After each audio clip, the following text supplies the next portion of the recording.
We knew each other when we were 3 and 4. He lived at 16th and Keeler, I lived at 17th and Keeler. So we have pictures of us when we were 3 and 4. When he was 5, his father was transferred to Des Moines, Iowa, and he spent the next 11 years there.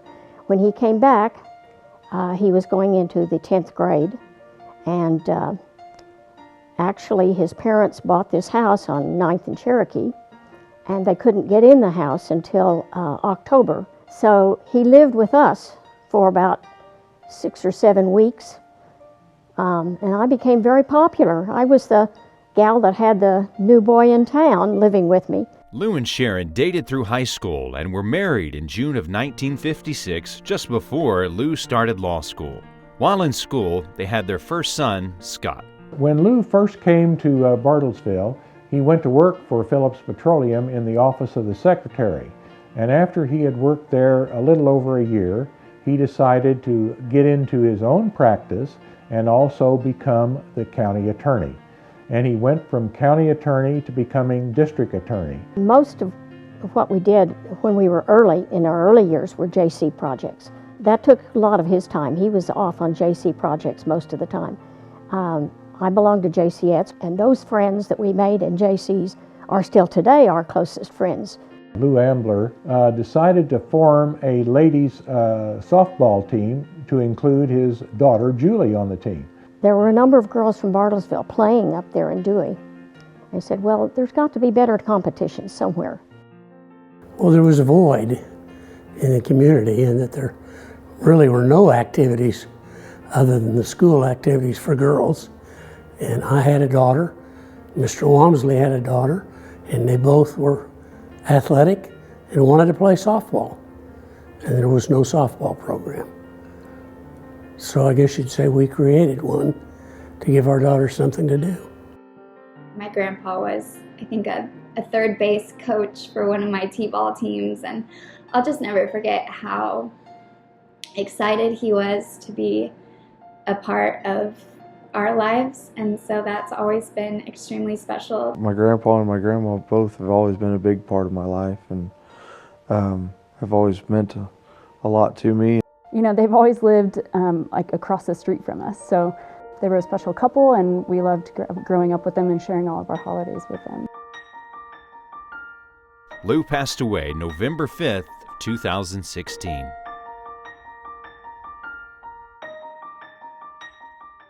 We lived on the east side of town, so I went to Sooner High School. I want everyone to know that. It's very important. But I got into music when I was 13 and started playing drums in the garage, of course, and the neighbors loved it. And they practiced in our garage a lot. And the neighbors, you know, still spoke to us, and so that was good. But he continued that going into high school. He was in the jazz ensemble at high school and the marching band in high school. Went on to college and went the OSU band. When I went to college at OSU, I played in every band there was. You get 1 hour credit for every band you play in college. I had 32 hours when I graduated, so I played a lot of drums. And my next to the last year there, I was the drumline leader. And Martha walked in the door with her best friend from high school, and Prof said, "Scotty, look what I found for you this summer."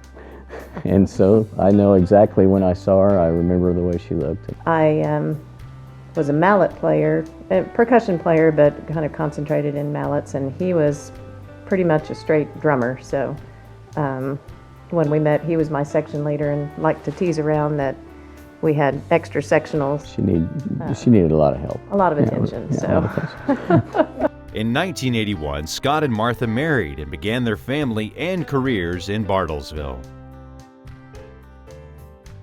And for the most part, we've lived very close to each other all the time. So Martha has been just a godsend. She's, you know, you couldn't say enough about her. I said, everybody ought to have a Martha in their family.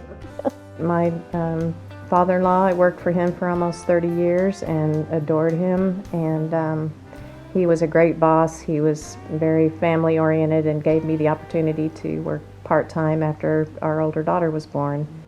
She said it was wonderful because she could always take off for the school projects and that sort of thing, and he was really good about letting her get away and do whatever she wanted to do as far as the children were concerned.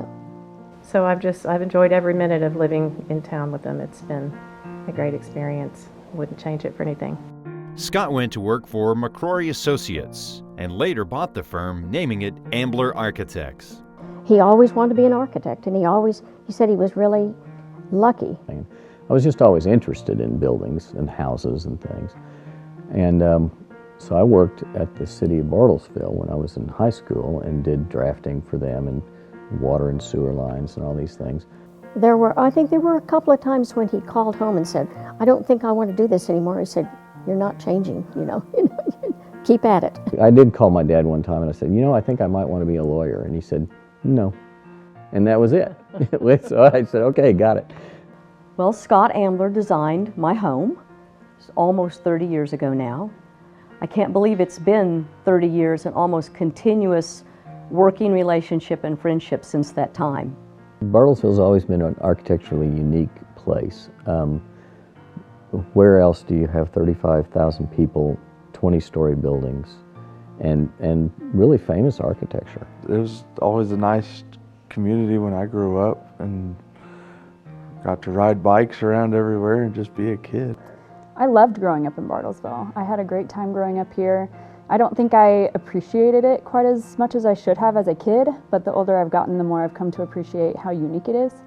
Bartlesville is just such a great place to grow up, and I feel like the Amblers are really rooted there. I love it, and I love going home to visit. It's always fun to do that. In 2010, Ambler Architects moved their offices into the Price Tower. And then in 2016, Scott was named the executive director.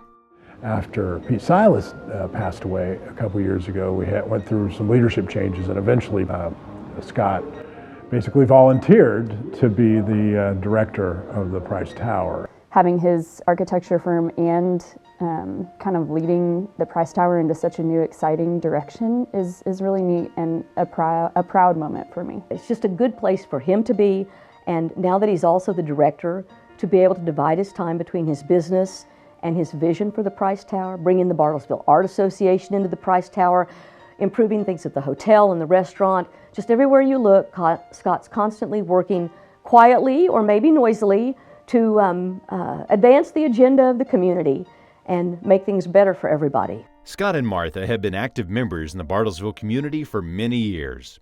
They played in the Bartlesville Symphony when they first moved here and have continued to be active on many nonprofit boards. Scott is especially committed to the Boys and Girls Club of Bartlesville and has served as board president. When we first came back, of course, they found out that there were musicians moving to town, so they invited us to play in the symphony, and we played several years. Probably 3 or 4 years until our lives got a little bit more hectic with kids. When I first got here, he was the incoming board president. Spent a lot of time with Scott and just trying to understand Bartlesville and understand the Boys and Girls Club. It's just a real touching place to be, to watch those kids and see them grow and know that you're a part of that is just really important. That building you see going up now, people go, oh, well, that's nice. They're building a new 30,000 square foot facility out in West Bartlesville for the Boys and Girls Club. But there were so many bends in that road and so many times that we sat and thought, can we do this? Can we do it at the scale that it needs to be done? And again, Scott's irrepressible. It went from a vision in our head to drawings on paper, and then now the steel is starting going up. So it's kind of really transitioned from a very distant vision to actually a reality now with the facility going up. Scott and Martha's children, Chris and Kelsey, both live in Bartlesville with their spouses, and their daughter Kara lives in Dallas with her husband Austin. They're always so much fun to be with. They're so devoted to each other.